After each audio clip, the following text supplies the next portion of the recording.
नमस्कार दोस्तों, general lines में आपका स्वागत है। हम लोग पिछले वीडियो में इसका जो मध्यकालीन भारत का हम लोगों ने स्टार्ट किया था, तो इसका हम लोगों ने विवरण पढ़ लिया था जो ऊपर इसका दिया रहता है, भारत पर मुस्लिम आक्रमण का। और आइए अब क्वेश्चंस आंसर को देखते हैं। अच्छा, हम लोगों का प्राचीन भारतीय इतिहास के भी हम लोगों ने कुछ वीडियो कवर कर रखे हैं और मॉडर्न इंडिया का हम लोग शुरुआत करेंगे और इसमें लिंक दी गई हैं डिस्क्रिप्शन में, तो आप लोग उससे देख सकते हैं कि यूजीसी नेट में भी अगर जो लोग प्रीवियस ईयर पेपर को चाहते हैं कि उनको सॉल्व करें या उनको देखें, तो उसकी भी लिंक इसमें दी गई है, तो आप लोग देख सकते हैं। चलिए आइए स्टार्ट करते हैं। फर्स्ट क्वेश्चन है, पैगंबर हजरत मोहम्मद का जन्म हुआ था, तो कब हुआ था इनका? 570 ईस्वी में हुआ था। मक्का सऊदी अरब में स्थित है। यहीं पर 570 ईस्वी में इस्लाम धर्म के प्रवर्तक हजरत मोहम्मद का जन्म हुआ था। इसी कारण यह स्थान मुस्लिम अनुयायियों का पवित्र स्थल है, तीर्थ स्थल है। इनकी मृत्यु जो हुई थी वो कब हुई थी? 632 ईस्वी में हुई थी। 570 में हुए और 632 ईस्वी में इनकी मृत्यु हुई थी। मक्का कहाँ है? तो मक्का सऊदी अरब में है, जहाँ हज करने जाते हैं ये लोग। अगला क्वेश्चन है, हिंद की जनता के संदर्भ में हिंदू शब्द का प्रथम बार प्रयोग किया था, तो हिंदुओं का किसने किया था? अरबों ने किया था। ऋग्वेद में उल्लिखित भरत कबीले के नाम पर इस देश का नाम भारत पड़ा। परंपरानुसार दुष्यंत के पुत्र भरत के नाम पर हमारे देश का नाम भारत पड़ा। कुछ विद्वानों के अनुसार ऋषभ देव के ज्येष्ठ पुत्र भरत के नाम पर इस देश का नाम भारत पड़ा। ईरानियों ने इस देश को हिंदुस्तान कहकर संबोधित किया और यूनानियों ने इसे इंडिया कहा है। हिंदी की जनता के संदर्भ में हिंदू शब्द का सर्वप्रथम प्रयोग अरबों द्वारा किया गया था। अगला क्वेश्चन है, भारत पर पहला मुस्लिम आक्रमण किस वर्ष हुआ? तो ये 712 ईस्वी हुआ था ना, मोहम्मद बिन कासिम। नहीं, इससे पहले 637 या 36 ईस्वी में हुआ था। खलीफा उमर ने करवाया था, जो वो हुआ था। देखते हैं क्या इसका। भारत पर पहला मुस्लिम आक्रमण 712 ईस्वी में अरब आक्रमणकारी मोहम्मद बिन कासिम के नेतृत्व में हुआ था। मोहम्मद बिन कासिम, अच्छा, ये सफल आक्रमण था जो ये पहला। मोहम्मद बिन कासिम से पूर्व 711 ईस्वी में ही उबैदुल्ला के नेतृत्व में एक अभियान दल भेजा गया, परंतु वह पराजित और मारा गया। इराक के हाकिम अल हज्जाज ने मोहम्मद बिन कासिम के नेतृत्व में अरबों को सिंध पर आक्रमण करने के लिए भेजा। भारी संघर्ष के बाद अरबों ने 712 ईस्वी में सिंध पर विजय प्राप्त कर ली। उस समय सिंध पर दाहिर का शासन था। फारसी ग्रंथ चचनामा में अरबों और सिंध की विजय की जानकारी मिलती है। अगला है, मोहम्मद बिन कासिम द्वारा सिंध की विजय कब हुई? तो 712 ईस्वी में। भारत के प्रथम मुस्लिम आक्रमणकारी थे, कौन थे? मोहम्मद बिन कासिम थे। प्रश्नगत विकल्प में भारत में प्रथम मुस्लिम आक्रमणकारी मोहम्मद बिन कासिम था। 8वीं सदी के प्रारंभ में मोहम्मद बिन कासिम के नेतृत्व में सिंध पर आक्रमण हुआ, किंतु उसका कोई स्थायी परिणाम नहीं हुआ। अरबों का राज्य सिंध और मुल्तान के पूर्व में नहीं फैल सका और उनकी शक्ति क्षीण हो गई। अगला है, भारत पर सर्वप्रथम मुस्लिम आक्रमणकारी थे, तो कौन थे? अरब थे। भारत पर सर्वप्रथम अरब मुसलमानों का आक्रमण 636 ईस्वी से 637 ईस्वी में हुआ था। देखो इसमें लिखा हुआ है, इसमें दिया गया है ये वाली लाइन कि भारत पर सर्वप्रथम अरबी मुसलमानों का आक्रमण 636 से 637 ईसा पूर्व, जो एक खलीफा उमर का मैंने बताया था वो वाला था। वह आक्रमण खलीफा उमर के समय में बम्बई के निकट थाने पर हुआ, परंतु यह आक्रमण असफल रहा। भारत पर पहला सफल आक्रमण 712 ईस्वी में मोहम्मद बिन कासिम द्वारा किया गया। खलीफा अल वाजिद के शासनकाल में यह आक्रमण हुआ था। कासिम के आक्रमण के समय सिंध का शासक दाहिर था। इसने सिंध और मुल्तान को जीता था। मैंने इसका रीजन भी बताया था कि क्यों इन लोगों ने आक्रमण किया था और रीजन क्या थे इसके। अगला है, मोहम्मद बिन कासिम था तो क्या था? अरब था। मोहम्मद बिन कासिम एक अरबी था। वह इराक के राजा अल हज्जाज का भतीजा और दामाद दोनों था। जिस समय उसने सिंध पर आक्रमण किया उसकी आयु मात्र 17 वर्ष थी। चचनामा के अनुसार 6वीं और 7वीं शताब्दी में सिंधु देश की राजधानी क्या थी? तो अरोड़ा थी। चचनामा के अनुसार 6वीं और 7वीं शताब्दी में सिंधु देश की राजधानी अरोड़ थी। ध्यातव्य कि चचनामा सिंध के इतिहास में संबंधित एक पुस्तक है। इस पुस्तक में चच राजवंश के इतिहास तथा अरबों द्वारा सिंध विजय का वर्णन किया गया है। इनमें से कौन गजनी राजवंश का संस्थापक था? तो कौन था? अल्पतगीन था। अल्पतगीन था। गजनी वंश का संस्थापक अल्पतगीन था। गजनी वंश का अन्य नाम यामनी वंश भी है। अल्पतगीन ने गजनी को अपनी राजधानी बनाया। इस समय उत्तर पश्चिम भारत में हिंदू शासी राजवंश का राज था, जिसका विस्तार हिंदू कुश पर्वतमाला तक था। अगला है मोहम्मद गजनवी ने भारत पर 17 बार आक्रमण किए। तो बिल्कुल सही है, वह भारत में स्थायी मुस्लिम शासन की स्थापना करना चाहता। नहीं, ये रीजन नहीं था उसका, शासन नहीं था उसका कि स्थायी शासन करे, लूट मारो ये सभी था। महमूद गजनी ने भारत पर 17 बार आक्रमण किए, परंतु इन आक्रमणों का उद्देश्य भारत में स्थायी मुस्लिम भारत की स्थापना करना नहीं था, बल्कि मात्र लूटपाट करना था। सोमनाथ का कब हुआ था? 1026 ना। निम्न में से कौन चंदेल शासक महमूद गजनबी से पराजित नहीं हुआ था? तो विद्याधर जो था वो महमूद गजनबी से पराजित नहीं हुआ था। महमूद गजनबी का प्रथम आक्रमण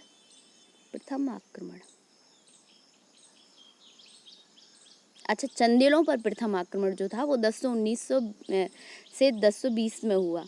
उस समय चंदेल वंश का शासक विद्याधर था, जो अपने वंश का सर्वाधिक शक्तिशाली शासक था। मुस्लिम स्रोतों से पता चलता है कि विद्याधर एवं महमूद के बीच किसी नदी के किनारे भीषण युद्ध हुआ, किंतु इसका कोई परिणाम न निकला। इस युद्ध में विद्याधर ने राजनीतिक सूझबूझ का परिचय देते हुए युद्ध स्थल उपयुक्त न होने के कारण रात्रि के अंधकार में अपनी सेना को हटा लिया। महमूद गजनवी भी लौट गया। इस प्रकार विद्याधर अकेला ऐसा हिंदू शासक था जिसने मुसलमानों का सफलतापूर्वक प्रतिरोध किया। मुस्लिम लेखकों ने उसे तत्कालीन भारत का सर्वाधिक शक्तिशाली शासक बताया। विद्याधर ने कुछ हिंदू राजाओं का एक मित्र संघ बनाया, जिसका उद्देश्य कन्नौज के राज्यपाल को सजा देना था। उसकी दृष्टि में राज्यपाल ने मथुरा और वृंदावन जैसे तीर्थ स्थानों को लूटने वाले महमूद से बिना युद्ध किए भागकर एक बड़ा अपराध किया था। इन राजाओं ने राज्यपाल पर आक्रमण कर उसे मार दिया था। महमूद गजनवी का दरबारी इतिहासकार कौन था? तो ये उतवी था। किताबुल यामिनी नाम, हाँ, महमूद, इसमें लिखा हुआ है महमूद गजनवी शिक्षित और सुसभ्य था। वह विद्वानों एवं कलाकारों का सम्मान करता था। उसने अपने समय के महान विद्वानों को गजनी में एकत्रित किया। उसका दरबारी कवि कौन था? उतवी था। और इसने क्या लिखी थी? किताब उल यामिनी या तारीख यामिनी। शाहीनामा का लेखक फरिश्ता किसके दरबार से संबंधित था? तो फरिश्ता नहीं, देख लेते हैं, त्रुटिपूर्ण है, क्योंकि शाहीनामा का लेखक फरिश्ता नहीं था, फिरदौसी था। शाहीनामा किसने लिखी है? फिरदौसी ने, और यह महमूद गजनवी का था दरबारी कवि। शाहीनामा का लेखक जो था ना वो फिरदौसी था।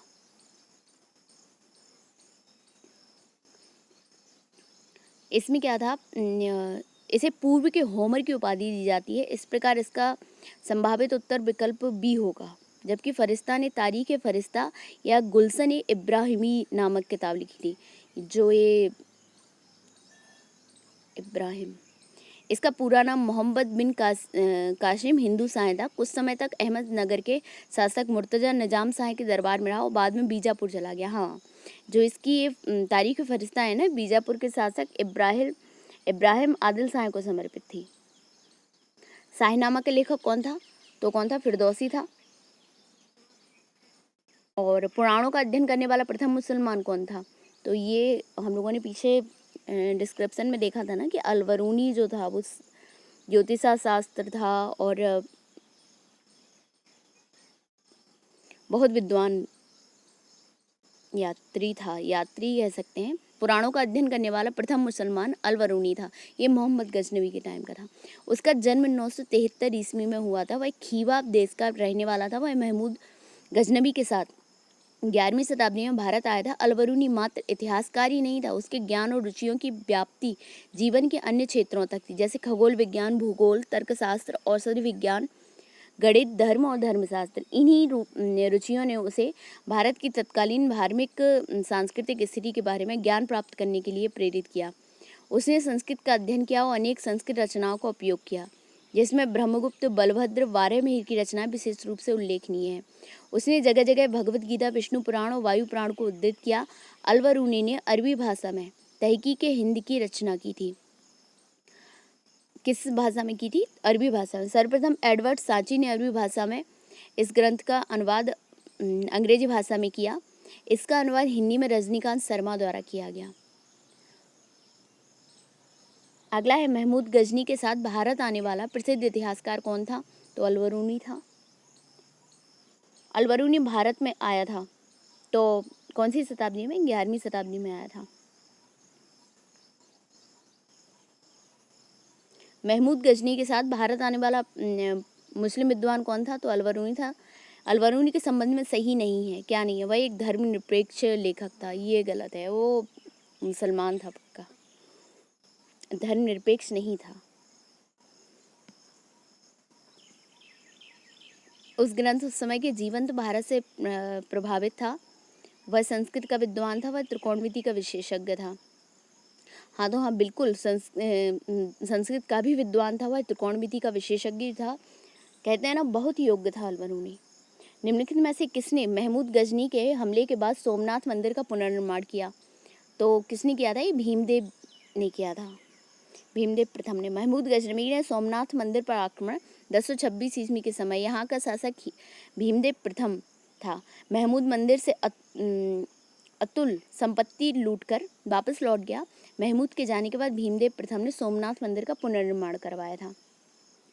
किसने एक तरफ संस्कृत मुद्रा लेख के साथ चांदी के सिक्के निर्गत किए? तो महमूद गजनवी ने संस्कृत मुद्रा लेख के साथ चांदी के सिक्के निर्गत किए। और संस्कृत मुद्रा लेख के साथ चांदी के सिक्के महमूद गजनवी ने जारी किए थे। महमूद गजनवी द्वारा जारी चांदी के सिक्कों के दोनों तरफ दो अलग अलग भाषाओं में मुद्रा लेख अंकित थे। ऊपरी भाग पर अंकित मुद्रा लेख अरबी भाषा में था और दूसरी तरफ अंकित लेख संस्कृत भाषा देवनागरी लिपि में था। सिक्के के मध्य भाग में संस्कृत भाषा में लिखा था, अवयुक्त मेकम मोहम्मद अवतार नूरुपति महमूद। इस लेख के चारों तरफ अंकित लेख था, अवक्तिया नामयाम टनकम हतो महमूदपुर संबतो 4181। चांदी के इस सिक्के का वजन 3 ग्राम था, दिरहम। निम्नलिखित में से मध्य एशिया के किस शासक ने 1192 ईस्वी में उत्तर भारत को जीता? तो कौन था ये शहाबुद्दीन मोहम्मद गौरी था, जिसने तराइन का द्वितीय युद्ध हुआ था ना, ये 1192। मध्य एशिया के शासक शहाबुद्दीन मोहम्मद गौरी ने 1192 ईस्वी में उत्तर भारत को जीता। शहाबुद्दीन मोहम्मद गौरी का प्रथम आक्रमण 1175 ईस्वी में मुल्तान पर हुआ। 1205 में वह साम्राज्य विस्तार अथवा पूर्व विजित राज्य की रक्षा के लिए भारत पर चढ़ाई करता रहा। उसने 1175 से 76 ईस्वी में मुल्तान उच्च पर आक्रमण किया। 1178 ईस्वी में गुजरात पर आक्रमण किया। 1191 में पृथ्वीराज चौहान के साथ तराइन की लड़ाई लड़ी। इस युद्ध में गौरी की पराजय हुई, तथापि तराइन के दूसरे युद्ध में पृथ्वीराज की हार हुई। उसके साथ ही एक केंद्रीय मुस्लिम राजनीतिक व्यवस्था स्थापित हुई, जो बाद तक कायम रही, मुगल काल तक। मोहम्मद गौरी को सबसे पहले किसने पराजित किया? तो किसने पराजित किया था? भीम द्वितीय ने किया था। इसने 1178 ईस्वी में मोहम्मद गौरी ने गुजरात पर आक्रमण किया, 1178 में किया था। किंतु मूलराज द्वितीय या भीम द्वितीय ने अपनी योग्यता एवं साहसी विधवा मां नायिका देवी के नेतृत्व में आबू पर्वत के निकट गौरी का मुकाबला किया और उसे परास्त कर दिया। वह गौरी के भारत में पहली पराजय थी। मोहम्मद गौरी ने जयचंद को किस युद्ध में पराजित किया था? तो 94, चंदावर का युद्ध था, 1194 में हुआ था ये। 1194 में चंदावर के युद्ध में मोहम्मद गौरी ने कन्नौज के गढ़वाल राजा जयचंद को पराजित किया था। चंदावर वर्तमान फिरोजाबाद जिले में यमुना तट पर स्थित है। अगला है, निम्नलिखित में से कौन राजा मोहम्मद गौरी द्वारा चंदावर के युद्ध में पराजित किया गया था? तो जयचंद। ठीक है, 1194 की चंदावर के युद्ध में मोहम्मद गौरी ने किसे हराया? जयचंद को हराया। युद्ध में जिसमें भारत में मुस्लिम शक्ति की स्थापना हुई, तो तराइन का द्वितीय युद्ध, जो कि 1192 में हुआ था। पृथ्वीराज चौहान को हरा दिया था इन्होंने। 1192 ईस्वी में तराइन के द्वितीय युद्ध में मोहम्मद गौरी द्वारा पृथ्वीराज चौहान की पराजय के बाद भारत में मुस्लिम शक्ति की स्थापना हुई। गौरी की सजगता और श्रेष्ठ युद्ध प्रणाली के कारण मुसलमानों की जीत हुई। कालानुक्रम बताना है। चंगेज खां, मोहम्मद गौरी, महमूद गजनवी, तैमूर। तो सबसे पहले तो वो महमूद गजनवी आएगा, फिर उसके बाद आ जाएगा मोहम्मद गौरी, महमूद गजनवी, मोहम्मद गौरी, फिर आ जाएगा तैमूर, फिर चंगेज खां। 1398 में आया था तैमूर, चंगेज खां पहले आया था। रुके, तो क्या हो जाएगा 23, महमूद गजनवी 2314। हाँ, चंगेज खां पहले आया था, ये इल्तुतमिश वगैरह के टाइम आया था, और तैमूर 1398 में आया था। सन 999 से 1027 के बीच महमूद गजनवी ने भारत पर 17 बार आक्रमण किया। शहाबुद्दीन मोहम्मद गौरी का प्रथम आक्रमण 1175 ईस्वी में हुआ और सन 1205 तक वह बराबर साम्राज्य विस्तार अथवा पूर्व विजित राज्य की रक्षा के लिए भारत पर चढ़ाई करता रहा। चंगेज खां के आक्रमण का भय तब उत्पन्न हुआ जब 1221 में ख्वारिज्म शाही की मृत्यु के बाद उसका पुत्र और उत्तराधिकारी जलालुद्दीन मंगवर्णी दिल्ली सल्तनत की ओर भागा। सुल्तान नसरुद्दीन के शासनकाल में मध्य एशिया के मंगोल सेनानायक तैमूर ने 1398 ईस्वी में भारत पर आक्रमण किया। कौन था? सुल्तान नसरुद्दीन। अगला है, किस मुस्लिम शासक के सिक्कों पर देवी लक्ष्मी की आकृति बनी है? तो किस पे बनी है? मोहम्मद गौरी के।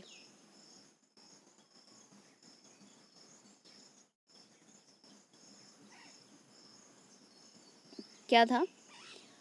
मोहम्मद गौरी के सिक्कों पर देवी लक्ष्मी की आकृति बनी हो, दूसरी तरफ कलमा खुदा हुआ है अरबी में। अगला है, भारत में मोहम्मद गौरी ने किसको प्रथम अक्ता प्रदान किया था?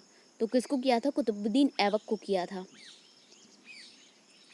गौरी, अगला है, गौरी की विजयों के, इसी का है डिस्क्रिप्शन। गौरी की विजयों के बाद शीघ्र ही उत्तर भारत में अक्ता प्रथा स्थापित हो गई। 1192 से 1206 ईस्वी तक कुतुबुद्दीन ऐबक ने गौरी के प्रतिनिधि के रूप में उत्तरी भारत के विजित भागों का प्रशासन संभाला। इस अवधि में ऐबक ने उत्तरी भारत में तुर्की शक्ति का विस्तार भी किया। ठीक है, अगला है, मोहम्मद गौरी ने किस दास ने बंगाल में बिहार पर विजय प्राप्त की? तो ये बख्तियार खिलजी था, जिसने नालंदा को तहस नहस कर दिया। पश्चिम बंगाल पर भी इसने आक्रमण किया था लक्ष्मण सेन के टाइम। मोहम्मद गौरी ने एक साधारण दास इख्तियारुद्दीन मोहम्मद बिन बख्तियार खिलजी ने 1193 से 1202 ईस्वी में मध्य बिहार की विजय की और नालंदा एवं विक्रमशिला बिहार को तहस नहस कर राजधानी उदंतपुर पर कब्जा कर लिया। उसने 1198 से 1203 ईस्वी के मध्य में बंगाल पर आक्रमण किया। उस समय वहां का शासक लक्ष्मण सेन था। वह बिना युद्ध किए ही भाग निकला। तुर्की सेना ने राजधानी नदिया में प्रवेश कर बुरी तरह लूटपाट की। राजा की अनुपस्थिति में नगर ने आत्मसमर्पण कर दिया। लक्ष्मण सेन ने भागकर पूर्वी बंगाल में शरण ली और वहीं कुछ समय तक शासन करता रहा। इख्तियारुद्दीन ने भी संपूर्ण बंगाल को जीतने का प्रयत्न नहीं किया। इख्तियारुद्दीन ने लखनऊ को अपनी राजधानी बनाया। बिहार का प्रथम मुस्लिम विजेता कौन था? तो बख्तियार खिलजी था। नालंदा बिहार का विध्वंस किसने किया था? तो यही बख्तियार खिलजी था। भारत पर तुर्की आक्रमण सफल हुए। तुर्की आक्रमण, उत्तर भारत में राजनीतिक एकता नहीं थी, तो कारण हाँ यही होगा। वैसे भी हमारे यहाँ आक्रमण के सफल होने में, चाहे अंग्रेज हों, चाहे मुगल हों, और चाहे ये तुर्क हों, इनके सफल होने का सबसे बड़ा रीज़न राजनीतिक एकता का ना होना था। उत्तर भारत में भारत पर तुर्कों का आक्रमण सफल हुआ, जिसके फलस्वरूप भारत में इस्लामी राज्य स्थापित हुआ। भारत भूमि में अंदर तक प्रवेश पाने का प्रथम श्रेय गजनवी वंश के सुल्तान महमूद को प्राप्त हुआ, जबकि भारत में राज्य स्थापित करने का श्रेय संसवनी वंश के मोहम्मद गौरी को प्राप्त हुआ। अतः स्पष्ट है कि कथन सत्य है। भारत में राजनीतिक एकता का अभाव, उत्तरी भारत में एक भी शक्तिशाली और विस्तृत साम्राज्य का ना होना तुर्कों के विरुद्ध असफलता का कारण था। Doctor A.L. श्रीवास्तव के अनुसार राजनीतिक एकता का अभाव, सामाजिक विभेद, ब्राह्मणवाद का उत्थान, नैतिक पतन और भारतीयों की तुलना में तुर्कों की रणनीति, सैनिक संगठन, साधन आदि की दृष्टि से श्रेष्ठ होना तुर्की सफलता के कारण है। इस प्रकार कथन एवं कारण दोनों सही हैं। रेशम बुनकरों की श्रेणी की जानकारी निम्नलिखित में किस शिलालेख से मिलती है? तो रेशम बुनकर दसपुर शिलालेख क्या है? हाँ, दसपुर शिलालेख है।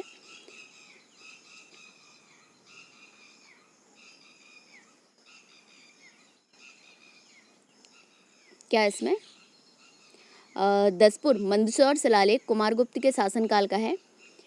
इस लेख में कुमारगुप्त का राज्यपाल बंधु को वर्मा का उल्लेख मिलता है। इसमें सूर्य मंदिर के निर्माण का उल्लेख मिलता है। यहाँ से प्राप्त लेख में पट्टवाय श्रेणी, रेशमी सूत बनने वालों की समिति और इंदौर लेख में तौलिक श्रेणी का उल्लेख मिलता है। शायद दसपुर देख लेना, दसपुर शिलालेख को विज्ञापन वाला शिलालेख भी बोलते हैं। ठीक है, तो ये हम लोगों का ये कंप्लीट हो गया था मुस्लिम आक्रमणकारी का। अब ये दिल्ली सल्तनत वाला जो गुलाम वंश का है, ये हम लोग अगले वीडियो में स्टार्ट करेंगे। और हमारा चैनल जरूर सब्सक्राइब करिए ताकि हमारी वीडियो आप तक पहुंचते रहें। तो चलिए, नमस्कार, धन्यवाद।